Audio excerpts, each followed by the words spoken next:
Olá pessoal, tudo bem? A gente vai conversar um pouquinho hoje sobre a anatomia da via aérea superior, focando um pouquinho, né, nas estruturas importantes para a intubação e também na vascularização do pulmão, sendo que nós dividiremos em vascularização funcional e vascularização nutridora do pulmão. Aqui a gente observa a via aérea superior, como nós já conhecemos, né, aqui cavidade nasal, com seus meatos e conchas nasais, né, que favorecem esse aumento da área de passagem do gás e aumento do aquecimento e umidificação do gás que passa pela via aérea superior. Aqui nós temos o osteofaríngeo da tuba auditiva, que liga essa cavidade nasal à tuba auditiva, propriamente dita. Temos aqui o que forma o assoalho da cavidade nasal, que faz parte do teto da boca, palato duro, palato mole. Aqui nós dividimos faringe em nasofaringe, orofaringe e laringofaringe, que é uma divisão já muito conhecida por nós todos. Aqui nós também observamos a laringe, o ápice da laringe, que é a entrada da laringe, e as cartilagens que fazem parte e que são importantes, né, para essa estrutura. Cartilagem epiglote, aqui em frente cartilagem tireoide, cartilagem cricoide e aqui as pregas vocais. Então, essa anatomia da via aérea superior já é muito conhecida por nós todos. Agora, o que interessa para a gente, né, vocês médicos que vão e precisam, né, lembrar das estruturas importantes para a intubação orotraqueal. Né? A boca normalmente não é um órgão do sistema respiratório, mas ela pode sim ser um adjuvante, né, na ventilação dos pacientes. Um dos métodos de ventilação mecânica é a partir, né, da intubação orotraqueal. Então, quais são as estruturas anatômicas mais importantes quando a gente pensa em intubação orotraqueal?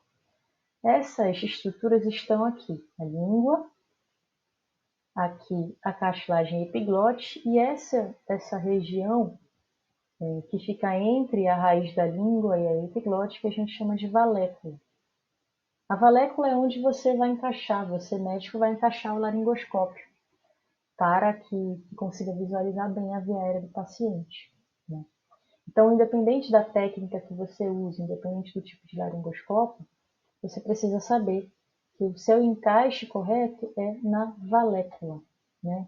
Que é essa estrutura que fica aqui entre a raiz da língua e a epiglote. Então, fiquem atentos, né? A gente tem muitas variações anatômicas quando a gente pensa na cartilagem epiglote. Pessoas que têm cartilagem um pouquinho mais visível, outras que têm a cartilagem menos visível. Mas é muito importante que você tenha certeza de posicionar o laringoscópio na valeta, tá bem? Falando um pouquinho de pulmões, né? A gente pode dividir a vascularização do pulmão em basicamente dois tipos de vascularização, a vascularização nutridora e a vascularização funcional. A gente costuma estudar muito a vascularização funcional, porque é o que vai interessar para a gente quando a gente pensa em trocas gasosas, né, nessa interface alvéolo e vasos pulmonares. Então, essa vascularização funcional a gente já conhece muito bem. Né? A gente tem o tronco pulmonar e as duas artérias pulmonares, a artéria pulmonar esquerda e a artéria pulmonar direita. É importante, né, a gente também entender essa relação anatômica que o tronco pulmonar e as artérias pulmonares têm com a aorta.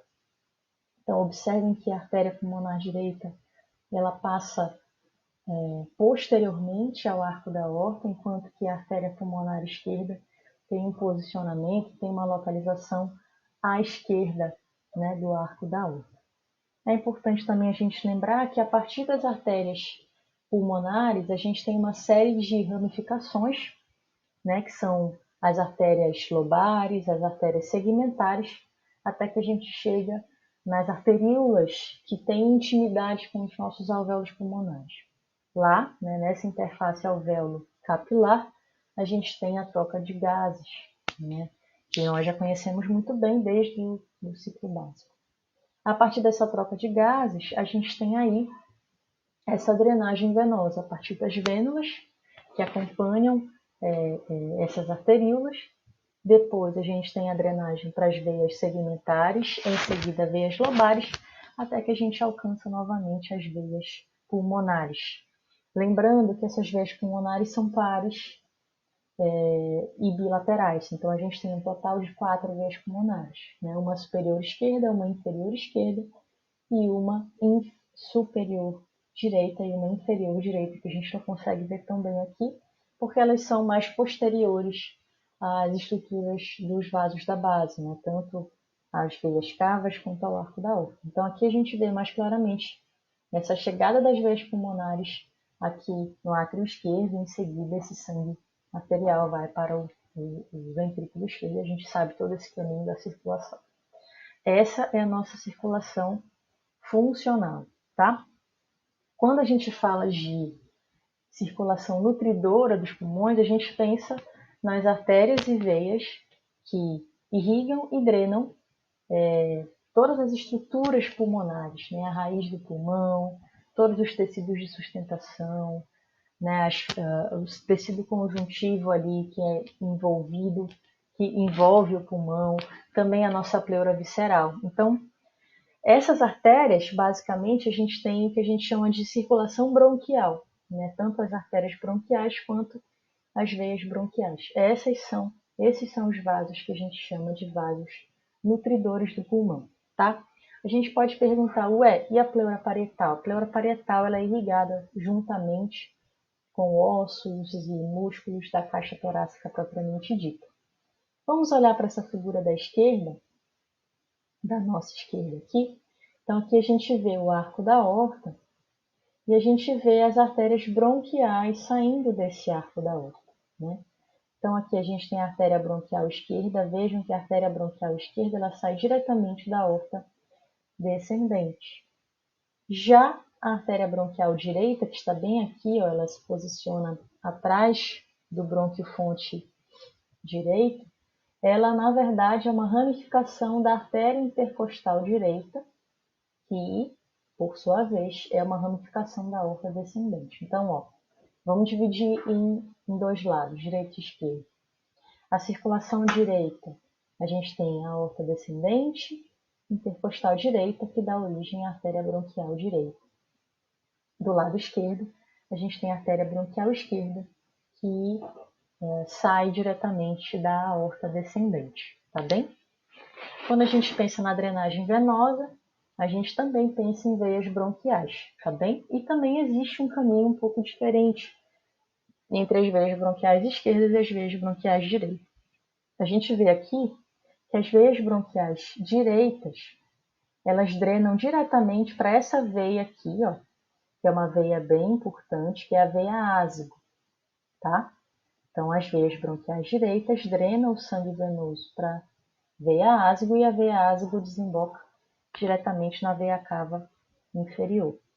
Por sua vez, as veias bronquiais esquerdas, elas drenam para a veia hemiásigo acessória, que por sua vez drena para a veia ásigo, que se drena também para a veia cava superior, tá bem? Então aqui a gente resume a circulação nutridora do pulmão. Então vejam que a gente tem uma diferença significativa da circulação funcional e da circulação nutridora. Espero ter sido clara. Qualquer dúvida, podem mandar e-mail ou podem estar pessoalmente também. Um abraço.